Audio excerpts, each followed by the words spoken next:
दोस्तों, अपनी कमजोरी को भी अपना हुनर बनाकर आप जीवन में कामयाब हो सकते हैं। हाँ जी, ये बिल्कुल सत्य है। बहुत सारे ऐसे लोग हैं जिनके साथ कुछ समस्या हैं। एक व्यक्ति था मेरी नॉलेज में, जो कि सेल्स फील्ड में था, और सब लोगों ने इस्कॉन टेम्पल का नाम सुना होगा। इस्कॉन टेम्पल यानी कृष्ण जी के भव्य मंदिर, जो पूरे हिंदुस्तान, क्या पूरे वर्ल्ड में बने हुए हैं। वहाँ एक कृष्ण उत्सव बनता है, महोत्सव मनाया जाता है, जिसमें गीता की पुस्तकें घर घर जाकर बेची जाती हैं। तो वो व्यक्ति भी वो पुस्तकें बेचता था, और उसका बोलने का तरीका कुछ ऐसा था। मैं मेरा नाम वेद प्रकाश, मैं इस्कॉन से, मैं ये गीता की, मतलब इस तरह वो हकलाता था। माफ़ करिएगा, मेरा यहाँ किसी व्यक्ति का उपहास उड़ाने का मतलब नहीं है, सिर्फ समझाने के उद्देश्य से ये मैं घटना आपको बता रहा हूँ। किसी के साथ अगर इस तरह की समस्या, प्रॉब्लम है, तो मैं यहाँ किसी का उपहास नहीं उड़ा रहा। उस व्यक्ति को असलियत में हकलाने की समस्या थी, और वो बहुत ज़्यादा मात्रा में वो पुस्तकें सेल किया जाता था, और उसको बेस्ट सेलरों में गिनती करी जाती थी। एक दिन जब इस्कॉन में भारी भीड़ इकट्ठी हुई, सब लोग इकट्ठे हुए, तो वहाँ लोगों ने उससे पूछा कि आप सही तरीके से बोल भी नहीं पाते हैं, तो इतनी भारी मात्रा में ये पुस्तकें कैसे सेल कर लेते हैं। तो उसने जो जवाब दिया, उसको सुनकर वहाँ उपस्थित प्रत्येक व्यक्ति, और शायद आप भी हैरान रह जाएंगे और ये सोचने के पर मजबूर हो जाएंगे कि आपकी शारीरिक और मानसिक अवस्था कैसी भी हो, अगर उसके अनुरूप आप अपने प्रयासों को पूरी ईमानदारी के साथ करेंगे, तो निश्चित रूप से आप अपने गोल, अपने मकसद में कामयाबी पाएंगे।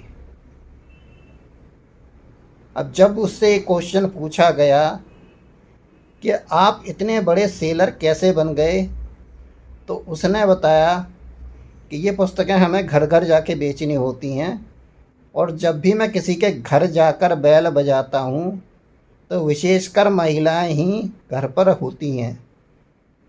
जब वो द्वार खोलती हैं, तो मैं उनसे सीधे कहता हूँ, मैं वेद प्रकाश गीता महोत्सव में गीता की पुस्तकें बेच रहा हूँ। अगर आप इसको लेंगी तो बहुत अच्छा है, नहीं तो मैं पूरी गीता आपको यहीं सुना दूंगा। इतना सुनते ही वो महिला तुरंत उससे कह देती थी कि भैया, आपकी ये पुस्तक कितने की है, मुझे दे जाओ। ये सुनकर सब लोग हंसे भी, और अचंभे भी रह गए। जी हाँ, इसको ही यूएसपी कहा गया है, जो कि एमबीए की किताबों में पढ़ा जाता है। यानी कि आपको बेचने की तरकीब सिखाई जाती है। बहुत सारे पैसे आपसे लेकर 2-3 साल का एमबीए का कोर्स कराकर, या विविध सेल्स के कोर्स कराकर टेक्निक सिखाई जाती हैं, जिसको यूएसपी यानी यूनिक सेलिंग पॉइंट कहा जाता है, जिसके अंतर्गत लोग, जो बड़े बड़े विशेषज्ञ बड़ी बड़ी तनख्वाहों पर इंस्टीट्यूट्स हायर करते हैं, वो ये बताते हैं कि अपना यूनिक सेलिंग पॉइंट कैसे बनाना है। अब उस व्यक्ति ने ये बात बताकर उपस्थित प्रत्येक व्यक्ति को ये समझा दिया कि उसने अपनी इस कमी को भी अपना एक यूएसपी यानी कि यूनिक सेलिंग पॉइंट यानी कि अपनी एक विशेषता बना दी और उसकी गिनती बेस्ट सेलरों में होने लगी। तो यहाँ सिंपल कहने का मतलब ये है कि अपनी कमजोरियों को भी अपनी ताकत बनाइए और हालातों समय मेरा समय ख़राब है, लोग मेरा साथ नहीं दे रहे, अब मैं कुछ नहीं कर सकता, मैं अकेला पड़ गया हूँ, ये सब निरर्थक शब्द हैं जो एक सक्सेसफुल आदमी बनने के लिए बिल्कुल भी वैल्यू नहीं रखते। यानी कि सक्सेस की डिक्शनरी में इस तरह के वाक्यों की कहीं भी ज़रूरत नहीं है। तो आज ही से आप ये दृढ़ निश्चय कर लें, आपकी अवस्था कैसी भी है, आप कितने ही तरह की परेशानियों में जूझ रहे हैं या आप दिखते कैसे हैं, आपकी भाषा कैसी है, आपका अपीयरेंस कैसा है, इसका बहाना बनाकर अपने गोल अपने कामयाबियों से दूर मत भागिए।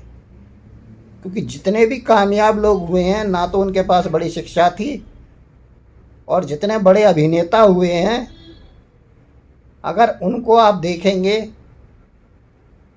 तो उनका चेहरा कहीं भी ऐसा नहीं था कि वो बड़े स्टार बन सकें। या कुछ के नाम मैं आपको बता देता हूं जिनको आप जानते होंगे। श्री अमिताभ बच्चन जो आज भी 80 प्लस की उम्र में